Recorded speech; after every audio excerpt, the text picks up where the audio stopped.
오늘 본문에서 만나는 엘리야는 도망자의 모습으로 우리와 마주합니다.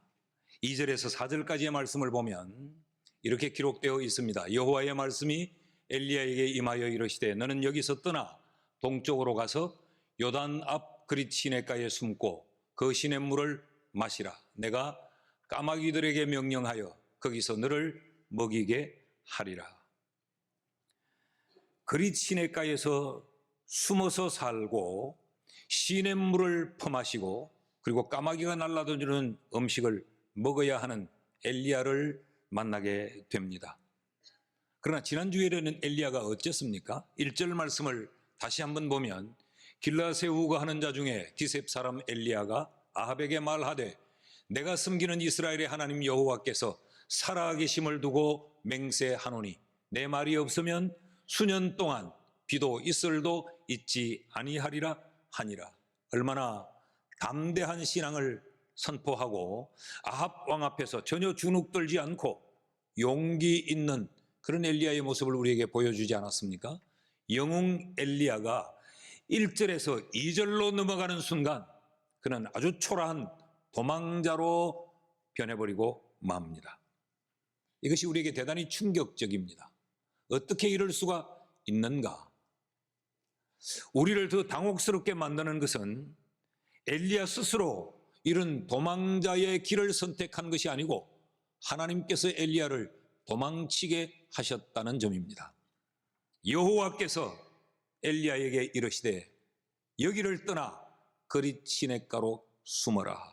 하나님이 왜 이러시는가? 그 해답을 욥에게서 우리는 얻을 수 있습니다. 욥을 보십시오. 욥은 극심한 고난과 역경을 겪어낸 사람 아닙니까? 그것도 욥의 허물이나 욥의 실수나 욥의 선택에 의해서 그런 고난을 당한 것이 아니고 사탄의 참소를 하나님이 들으시고 욥에게 고난을 허락하심으로 말미암아 욥이 그런 환난과 역경의 시간을 지나지 않았습니까? 그런 극심한 고난 중에서 욥은 그때 자신의 심경을 욥기 23장 2절에서 이렇게 표현합니다. 오늘도 내게 반항하는 마음과 근심이 있나니 내가 받는 재앙이 탄식보다 무거움이라. 하나님이 어떻게 이럴 수 있지? 왜 내게 이런 시련의 시간을 허락하는 걸까? 충분히 반항할 수 있고 충분히 그것으로 인하여 좌절하고 절망할 수 있습니다. 그런데 욥은 이렇게 말하는 것으로 끝나지 않고 그 뒤이어 같은 장 23장 10절에서는 이런 고백을 쏟아놓습니다. 그러나 내가 가는 길을 그가 아시나니 그가 나를 단련하신 후에는 내가 순금같이 되어 나오리라.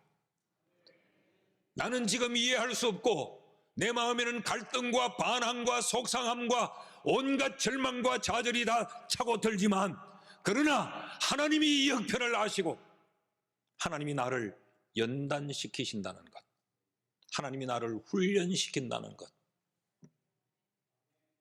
그러므로 이 시간은 헛되지 않고 하나님이 나를 순금같이 정금같이 나를 뽑아내시기 위한 하나님의 훈련이다. 이걸 욥은 알았어요. 그래서 그 다음 23장 14절에 가면 욥이 이렇게 고백합니다. 그러므로 내게 작정하신 것을 이루실 것이라. 이런 일이 그에게는 많이 있느니라. 나는 이해할 수 없지만 하나님에게는 이런 일이 많다. 왜냐하면 나를 연단하셔서 나를 순금같이 뽑아내므로 하나님이 작정하시고 계획하신 하나님의 뜻을 하나님이 이루실 것을 나는 믿는다. 그러니까 그 욥에 당한 그 상황, 그 순간은 이해할 수 없지만 그 이해할 수 없는 그 상황, 그 연단과 훈련의 그 시간은 내일을 위하여 하나님이 지금 욥을 훈련시키는 내일을 위하여 오늘 욥에게 파종하고 계시는 시간이라는 의미죠. 욥의 하나님과 엘리야의 하나님은 동일하십니다. 그렇다면 엘리야가 지금 처한 이해할 수 없는 이 상황도 하나님은 엘리야의 내일을 위하여서 오늘 이 훈련의 시간을 하나님이 심고 계시는 겁니다. 엘리야의 하나님이 우리의 하나님과 동일한 하나님이시기 때문에 하나님은 왜 내게 이런 시련과 이런 고통과 이런 역경의 자리에 나를 머물게 하시는가? 그 해답은 하나님이 나를 훈련하고 계시는 겁니다. 왜 훈련하시는가? 왜 나를 연단하는가? 나를 순금같이 뽑아내어 나를 향한 그 하나님의 계획과 뜻을 이루시기 위함이라는 거죠. 하나님이 쓰신 사람들의 한결같은 공통점은 훈련받았다라는 겁니다. 우리를 통하여 내일 하나님의 뜻과 계획을 이루시기 위해 오늘 하나님은 우리를 연단시키고 오늘 훈련하심으로 이 시간을 하나님은 심게 만드시는 분이십니다. 한번 따라할 거예요. 하나님은 훈련시키시는 하나님이시다. 하나님의 백성은 하나님으로부터 훈련받는 백성이다. 믿으시면 아멘. 자, 그렇다고 하면 우리가 이제 살펴볼 것은 엘리야를 통하여 하나님은 무엇을 훈련시키셨는가? 엘리야가 받은 그 연단과 훈련의 내용은 무엇인가?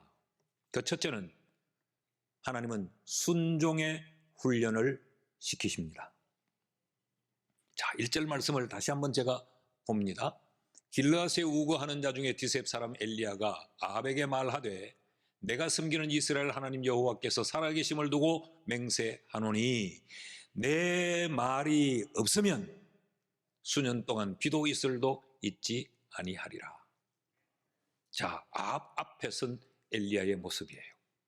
그런데 18장 1절도 꼭 같은 상황의 말씀인데 이 말씀과 17장 1절의 말씀을 비교해 보십시오. 18장 1절입니다. 많은 날이 지나고 제3년에 17장 1절에 그 가뭄에 선포한 이후 3년이 지난 시점에 여호와의 말씀이 엘리야에게 임하여 이르시되 너는 가서 아합에게 보이라. 내가 비를 지면에 내리리라. 똑같이 상황은 아합 앞에 서는 상황이에요.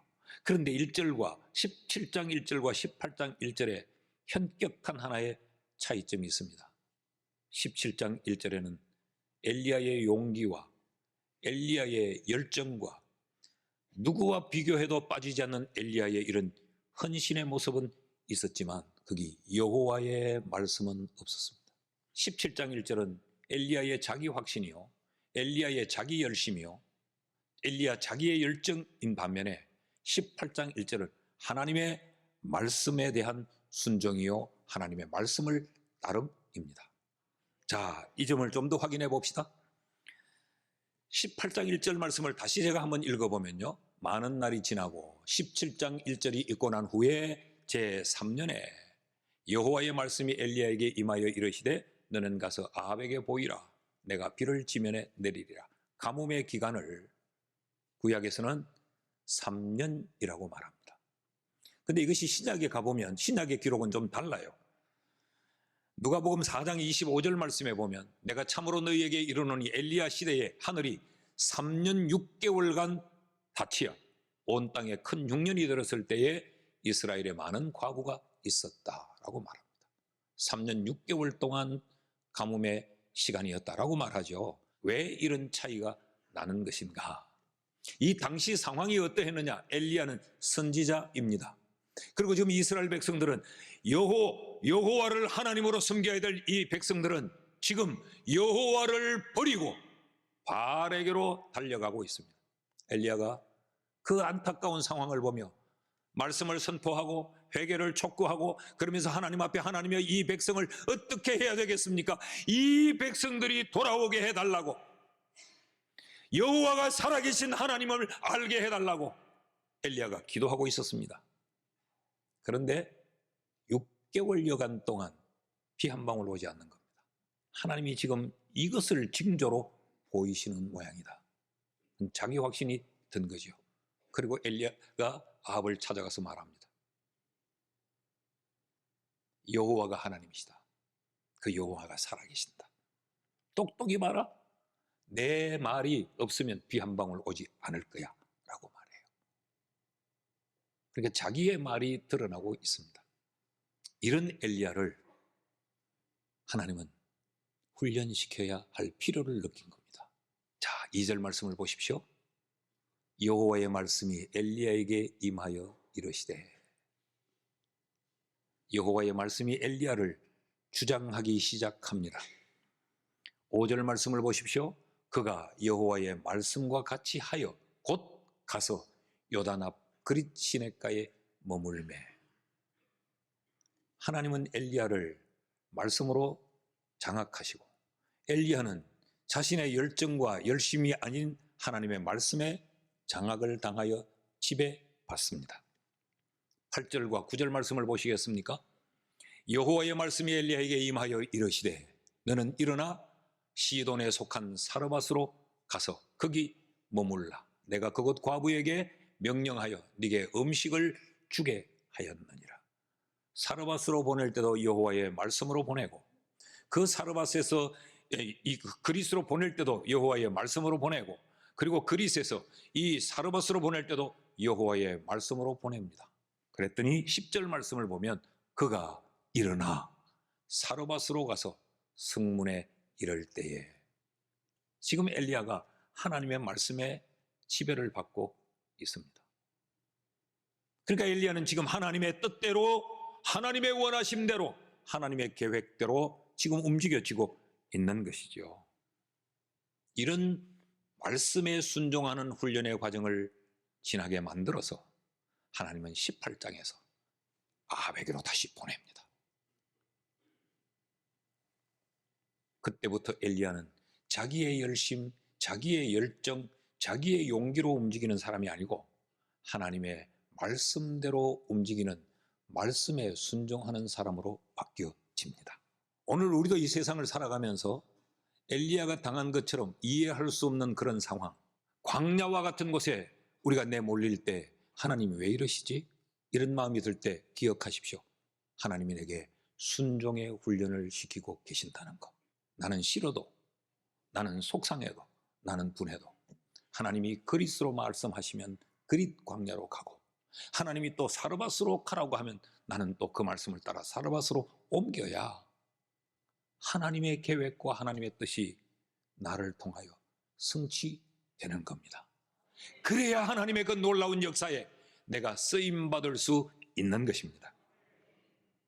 여러분, 우리가 하나님의 말씀 앞에 나를 꺾고 하나님의 말씀에 순종하는 이런 훈련받는 성도가 될 수 있기를 주의 이름으로 축원합니다. 둘째로, 하나님은 이 엘리야를 왜 그 광야로 내몰았는가? 훈련시키시기 위함인데, 그에게 체험의 훈련을 시키시기 위함이었어요. 자, 3절과 4절 말씀을 보면, 너는 여기서 떠나 동쪽으로 가서 요단 앞 그릿 시냇가에 숨고 그 시냇물을 마시라. 내가 까마귀들에게 명령하여 거기서 너를 먹이게 하리라. 이것은 하나님의 엘리야 고립 작업입니다. 그릿은 광야입니다. 그릿, 게리트라고 하는 이 말의 의미는 단절, 좌절, 그런 이야기예요.